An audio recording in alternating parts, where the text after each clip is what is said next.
वर्ष 2014 में देश से 6,600 करोड़ रुपए के आयुष उत्पादों का निर्यात होता था, जो आज बढ़कर 11,000 करोड़ रुपए से अधिक हो गया है। दुनिया के सबसे पहले WHO global centre of traditional medicine की स्थापना भी भारत में होने जा रही है। माननीय सदस्यगण, हमारे संविधान के मुख्य शिल्पी बाबा साहब डॉक्टर भीमराव आम्बेडकर ने कहा था कि मेरा आदर्श एक ऐसा समाज होगा जो स्वाधीनता, समानता और भाईचारे पर आधारित हो। प्रजातंत्र सरकार का एक स्वरूप मात्र नहीं है। प्रजातंत्र का मूल है अपने साथियों के प्रति आदर और सम्मान की भावना। बाबा साहब के इन आदर्शों को मेरी सरकार अपने लिए ध्येय वाक्य मानती है। मेरी सरकार की आस्था अंत्योदय के मूल मंत्र में है, जिसमें सामाजिक न्याय भी हो, समानता भी हो, सम्मान भी हो और समान अवसर भी हो। इसीलिए आज सरकार की नीतियों में गांव, गरीब, पिछड़े, अनुसूचित जाति एवं जनजातियों को सर्वोच्च प्राथमिकता दी जा रही है। हाल के वर्षों में पद्म पुरस्कारों के चयन में भारत की यह भावना भली भांति झलकती है। विविधता से भरे भारत में देश के कोने कोने में समर्पित जीवन जीने वाले लोग राष्ट्र सेवा में जुटे हुए हैं। उनमें भारत की शक्ति के दर्शन होते हैं। माननीय सदस्यगण, कोरोना के इस महासंकट में हमने बड़े बड़े देशों में खाद्यान्न की कमी और भूख की परेशानी देखी है, लेकिन मेरी संवेदनशील सरकार ने इस बात का पूरा प्रयास किया कि 100 साल के इस सबसे बड़े संकट में कोई गरीब भूखा न रहे। प्रधानमंत्री गरीब कल्याण अन्न योजना के अंतर्गत मेरी सरकार सभी गरीबों को हर महीने मुफ्त राशन दे रही है। 80 करोड़ लाभार्थियों को 19 महीनों से खाद्यान्न वितरित करने हेतु 2,60,000 करोड़ रुपए के खर्च के साथ भारत में आज दुनिया का सबसे बड़ा फूड डिस्ट्रीब्यूशन प्रोग्राम चलाया जा रहा है।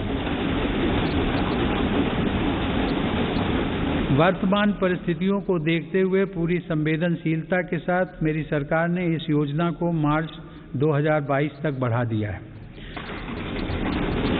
कोरोना काल में गरीब के स्वाभिमान और उसके रोजगार की रक्षा करने के लिए सरकार प्रधानमंत्री स्वनिधि योजना भी चला रही है।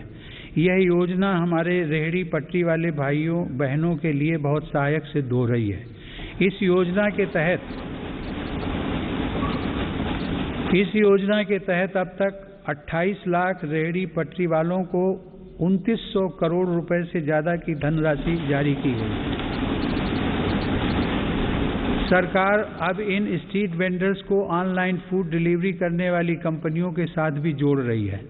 श्रमिकों के हितों की रक्षा के लिए सरकार ने ई-श्रम पोर्टल भी शुरू किया है, जिससे अब तक 23 करोड़ से अधिक श्रमिक जुड़ चुके हैं।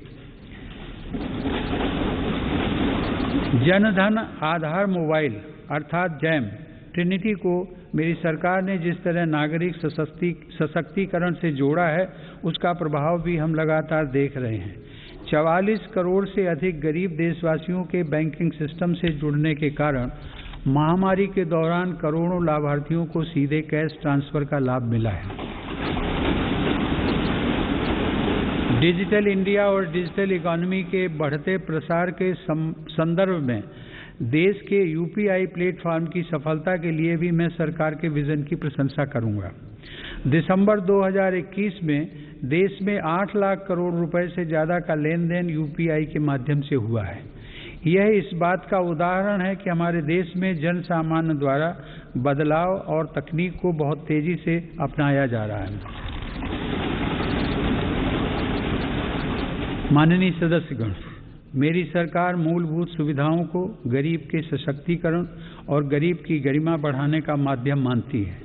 पिछले वर्षों के अनवरत प्रयासों से प्रधानमंत्री आवास योजना में अब तक 2 करोड़ से अधिक पक्के घर गरीबों को मिल चुके हैं। प्रधानमंत्री आवास योजना ग्रामीण के तहत गत 3 वर्षों में करीब 1.5 लाख करोड़ रुपए की लागत से 1 करोड़ 17 लाख घर स्वीकृत किए गए हैं। हर घर जल पहुंचाने के उद्देश्य से शुरू किए गए जल जीवन मिशन ने लोगों के जीवन में बड़ा बदलाव लाना शुरू कर दिया है। महामारी की बाधाओं के बावजूद करीब 6 करोड़ ग्रामीण घरों को पेयजल के कनेक्शन से जोड़ा गया है। इसका बहुत बड़ा लाभ हमारे गांव की महिलाओं, बहनों, बेटियों को हुआ है। ग्रामीण क्षेत्रों में लोगों को उनकी संपत्ति के दस्तावेज देने के लिए शुरू की गई स्वामित्व योजना भी एक असाधारण प्रयास है। इस योजना के तहत अब तक 27,000 गांवों में 40 लाख से अधिक प्रॉपर्टी कार्ड दिए जा चुके हैं। ये प्रॉपर्टी कार्ड न केवल विवादों को रोकने में सहायक हैं, बल्कि गांव के लोगों को बैंकों से मदद मिलना भी आसान हो रहा है। माननीय सदस्यगण, मेरी सरकार ग्रामीण अर्थव्यवस्था और देश के किसानों को सशक्त बनाने के लिए निरंतर काम कर रही है। वैश्विक महामारी के बावजूद साल 2020-21 में हमारे किसानों ने 30 करोड़ टन से अधिक खाद्यान्न और 33 करोड़ टन से अधिक बागवानी उत्पादों की पैदावार की।